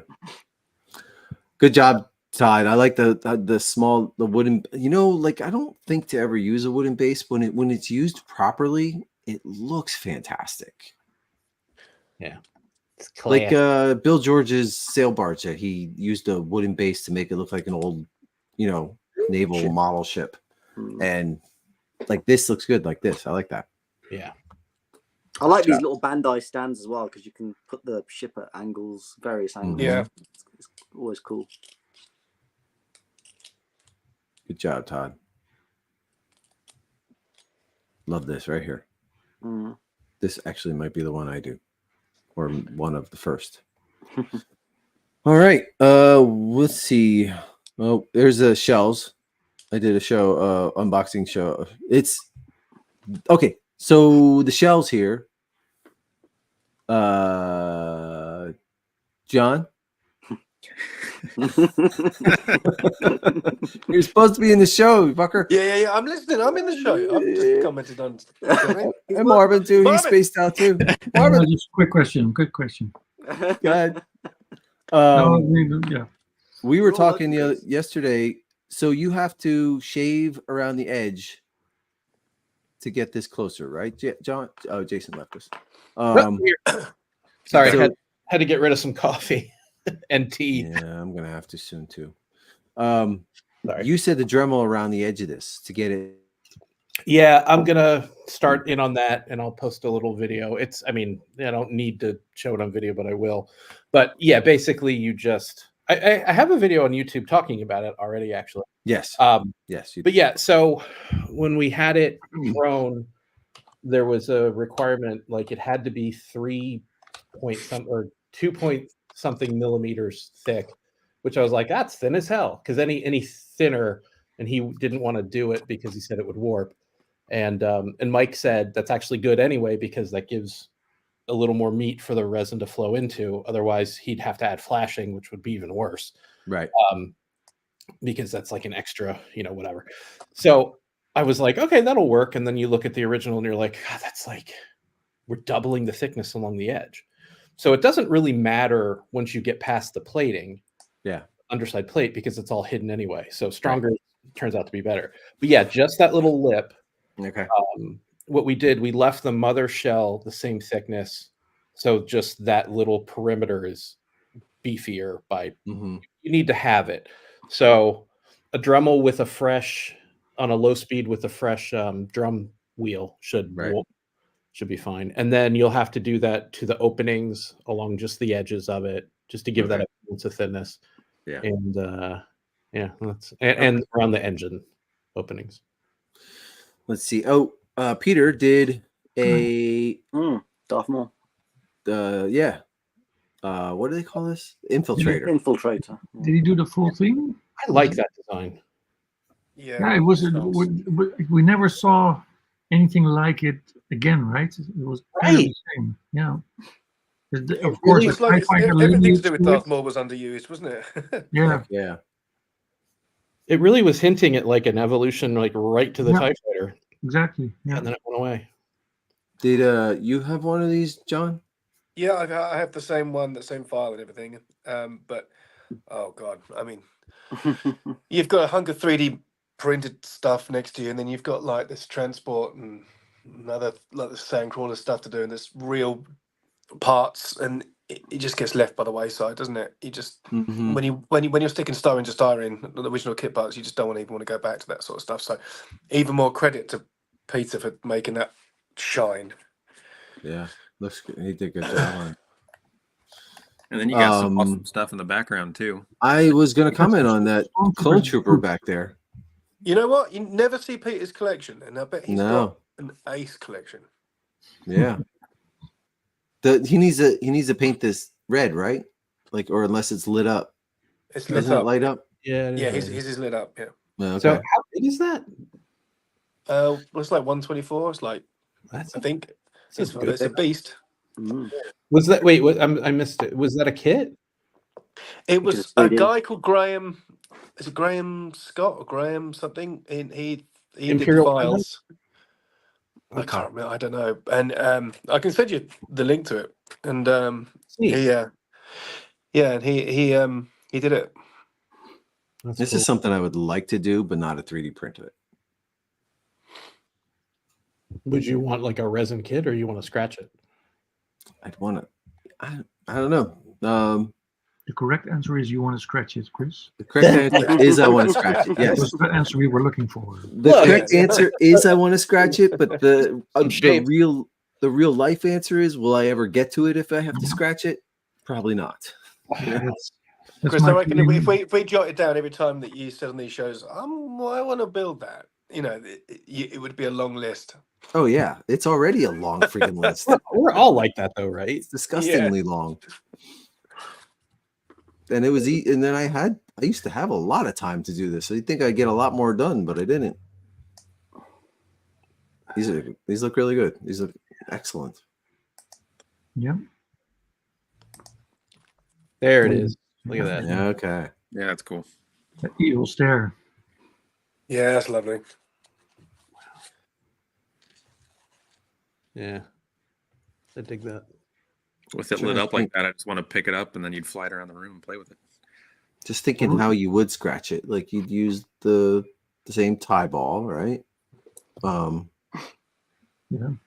Are there any donor kit parts around this, or is it just a purely scratch built? I don't think there'd be a ton of donor. Well, in where the landing gear opens up as well. Okay. I think John Goodson did this, didn't he? Yes, he did. Maybe we can get him to send us some pictures of it. Yeah, like, get some good. But the thing is, like, it's a whole different pool of donor kits.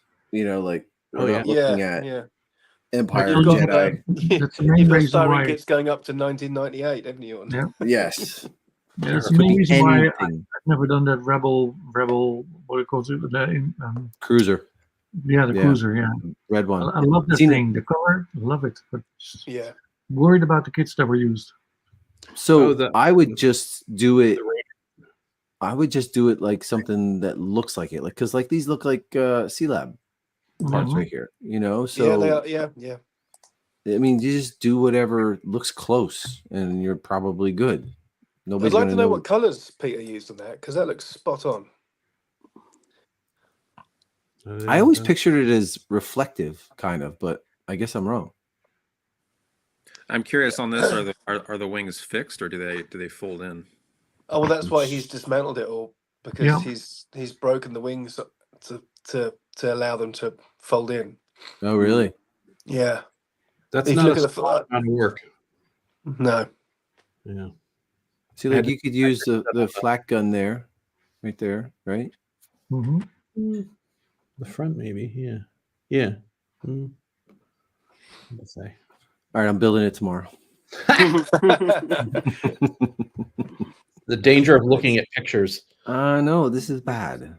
Well, yeah, today's your last day, so tomorrow you have all the free time in the world. I actually have the next 4 days off. Ooh. Start my new job. So I told the wife, don't bother me. I'm going to be in the garage for 4 days. doing nothing. And I'll have that A-wing done probably today or tomorrow, both of them tomorrow. And then I'm going to start. That gives you the idea of the nose. Like, oh, cool. Yes. Hold on. Let me get you up there. That's a nice size. Jeez. It's the same kit, John. Yep. That's great. It requires a lot of sanding. John, send me those files. I'm going to print it up and I'm going to kind of use it to scratch build my own. Yeah. Yeah. We should. Yeah. I think. Yeah. I'll get them over to you. Yeah. Yeah. It's got cobwebs in it and all sorts, but it's. I think I had to heat this up hotter than the sun to even get to go together. Yeah, this is a bit of a pig. Oh, we love 3D prints, right, John?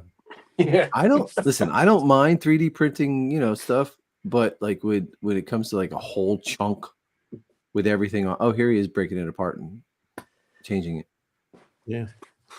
Well, saying 3D print, it's like, okay, what printer, what resin? I mean, there's such a broad thing. Like, is it shat out of somebody's FDM on a PLA with PLA material that's going to literally disintegrate in the humidity? Like, it's terrifying. Like the range of results you get. What I always think is like the main problem is that a lot of people create a 3D model and then make it available to print, versus creating a 3D printable model that is cut up correctly, has inner structures, has ribbing inside, whatever is needed to make it easily printable. Every time I've made a 3D file available, which I'm doing a little more and more now on my thing, there's this voice inside my head that's like, you built this for your brain to build, so good luck everybody else, because I feel like the way I approach something is like a little weird, but I really do approach everything with, okay, am I lighting this? And if so, I need to know that I can get the wire from A to B, and you have to shore it up with ribbing. Like, yeah, I've like a free file is worth exactly that usually. Yeah. Like, I mean, I'll be right back. Like, it's all my dog needs to go out. Oh. All right, so Chris. I mean, like, when you first get into 3D printing, like, I think the first available printer that I had that I could play with was at work, and it was just an FDM, like Lulzbot, I think was the company, real finicky. And you couldn't print in ABS because there was no enclosure. So we were just experimenting with PLA at first. And it was so much trial and error, and I hated it. And then so when the resin printing like started making the scene, I bought like the Macintosh of those printers, and like the Formlabs printer, which is so expensive. Like the resin's $150 a liter compared to like $30, which you like the Chinese like printers people get to enjoy the inexpensiveness. But the only time I've been doing printing on that machine since like 2018 or 19, I want to say. I've had like maybe 4 failed prints the whole time, and they've all been my fault. Like flying to the sun with thinness, or just being an idiot and not arranging something correctly. It's never been the printer, which is pretty insane considering how, like, I tease my one friend who likes to get like the Kickstarter printer or like the new whatever, and he's very bleeding edge, but he's always tinkering. He's like, oh, I think I'll get it. It's like I've tried like 8 different things and nothing's working, but I'm almost there. And I'm like, I think your hobby is like fucking around with printers, like just fine. Like it's almost like how hot rod people were, like cars endlessly. They never actually want it to work. right. Like, where's the fun in that? And he laughed. Yeah, kind of. Chinese printers are getting like way better. They are. The Frozen Mighty now for like, I think 1.5 years, 2 years now. The 12K one. Yeah. Like same as with you, like a couple of failed prints, and I can always lead it right back to me not orienting models correctly or whatever. Yeah, it's pretty insane. Even the FDM though, like that, or a PLA. Sorry, what is it? What is the horrible one? PLA is plant-based, and so like it just FDM is the technique. PLA is one of the materials that you can put. Sorry. Right. Yeah, but we still use that for like bucks and stuff for working out, aren't they? Yeah. Oh yeah. That's exactly what I use it for. Big structural parts, and then they get skinned or whatever, or vacuumed over. Yeah. Yeah, John. But are they gonna disintegrate over time internally? Depending on the material. So John Sabian did that 6-foot blockade runner that he brought to Wonderfest. He did it in ABS because he has a really nice. Actually, he has two now because I gave him my old one because I A, wanted it out of the house, and B, was fighting with it and just got pissed and was like, just fucking take it and just print me some stuff. So he printed it all with FDM, which is like the hot glue gun like style of printing. Yeah. But it's plastic, and he vapor welded everything, like the layers on the surface. It's sanded smoothly, like it's styrene essentially, and it's all welded together and it's all bolted together with metal substructures. He's an engineer, so he's got like the brain to really design that stuff well, and that won't degrade.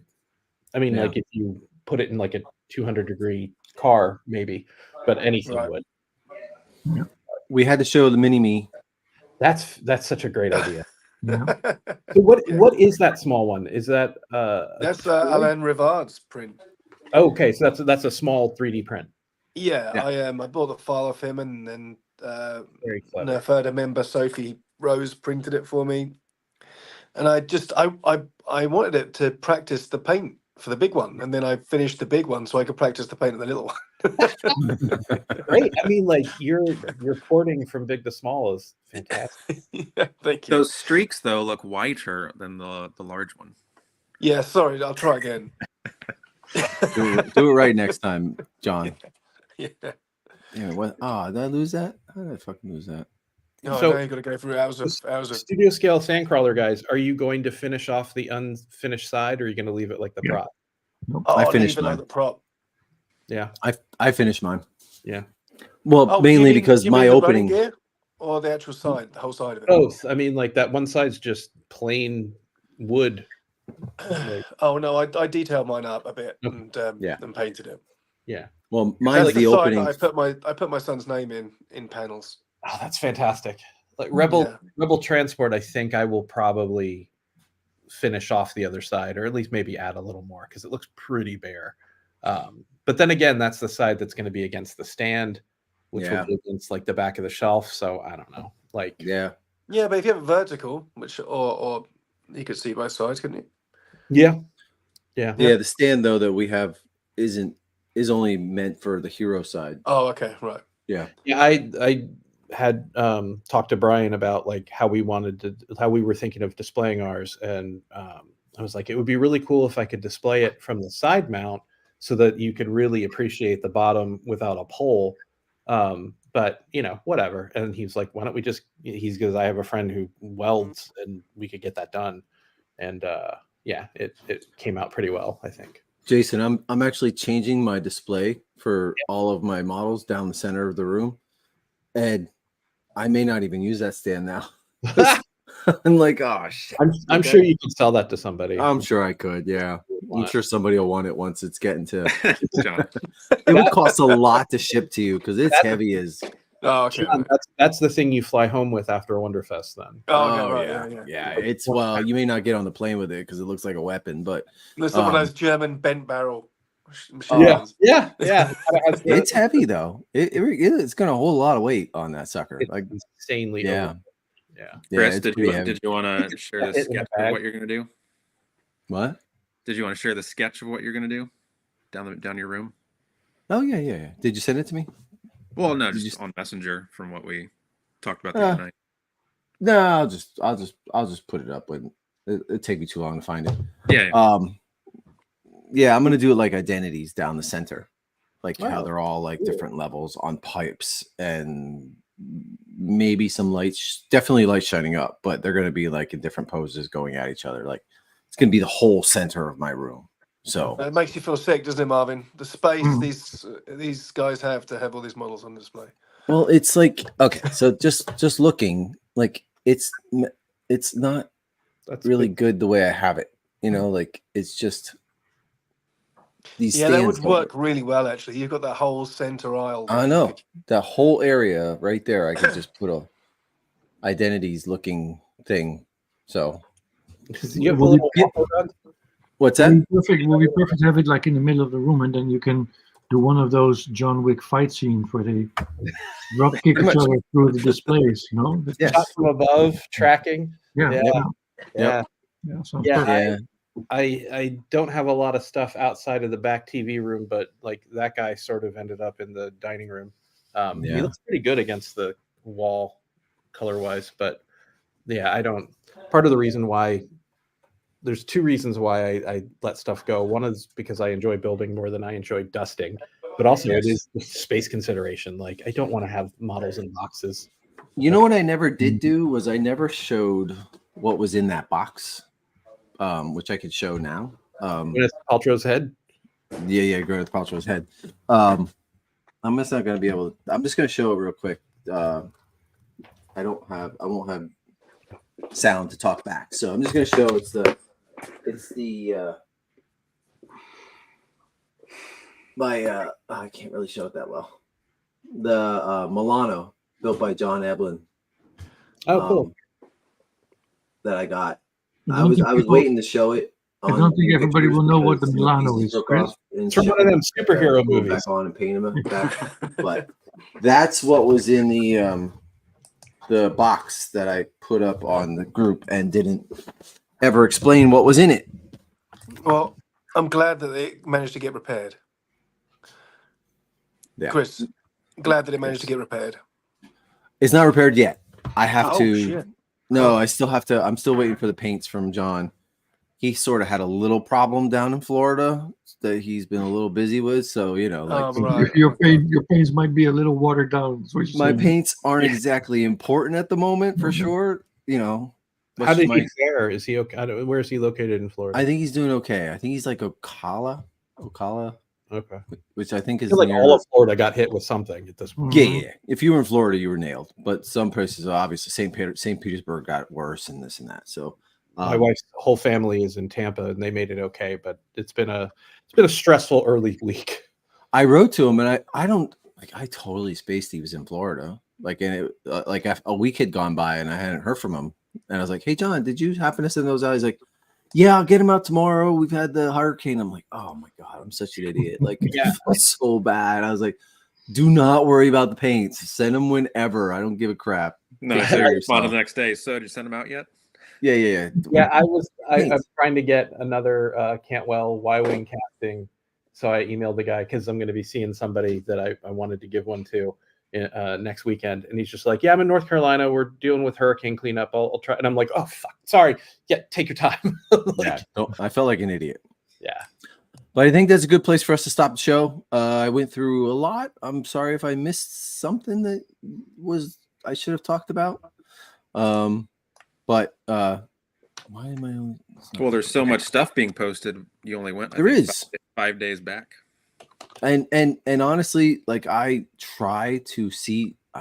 It's hard for me even now to see all of the stuff that's being posted and talked about. I used to be able to go through it and just make sure everybody's okay and not there are any like I've only had one instance where there were people arguing, but like I have moderators who are supposed to be doing that as well too.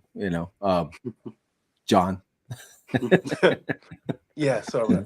Yeah, Marvin, stop arguing, Marvin.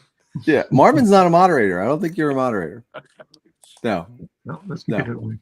Parminder actually accepts a lot of people into the group, and ones that I missed. I feel bad when I have somebody sitting there for like 2 or 3 days, waiting to get in the group. But Parminder usually is really pretty much on it a lot. So I try and vet them before they let in though. Yeah, how long does it take for that bank transfer to complete before you? Yeah. I mean, that's when he drops off a little bit when I don't pay him. So. I was a moderator on the RPF for about 2 weeks, like in 2004, and the second a couple people found out I was a mod, they started asking me to like preferential treatment, like screw with people and stuff. And I literally went to the owner and was like, yeah, I don't want this job. This is a literal full-time job, because it used to be very Wild West back then. Yeah. So my tenure was so short-lived because it was like, I don't give a shit about the politics of this stuff. Please take it away. Yeah. Yeah, it's been good so far. There's only been one. No, your Nerf herders seems to be pretty smooth. I'm very happy for you. Yeah, it's been pretty good. I only had to spank two people. I was like, we don't do that here. And they're like, both of them were like, oh my God, I'm sorry. So, and they've been good. I don't remember who it was, but yeah, the group's been great. Everybody's been great. I love it that a lot of people are helping each other. And I know a lot of people are sharing parts and swapping, all kinds of stuff and info. And I'd like to see, anybody want to post up some techniques. John, I would love for you. We should post your videos that you did a couple years ago with your X-Wing ILM, because literally that's how I learned how to paint like ILM. So, perhaps, yeah. I'll share it if you share it, great. If not, I'll put them up. But everybody, thanks for joining us this morning. This is great. I love these shows, and keep posting, man. I'm gonna try to do. If I can't do these, like my new job, maybe a normal 9 to 5 something. So I may jump on earlier. I know that's easier for the, you foreigners. But you foreigners. Yeah, we're used to that. Yeah. So that might work out better for you guys even. So it might be a little earlier that I do these. Just I'll get up in the morning and do it before I go to work. So nice. All right, guys. Yep. Cheers, guys. Thank you. Good to see Thank you. And we'll end the stream. Ciao. Bye. Bye. Bye.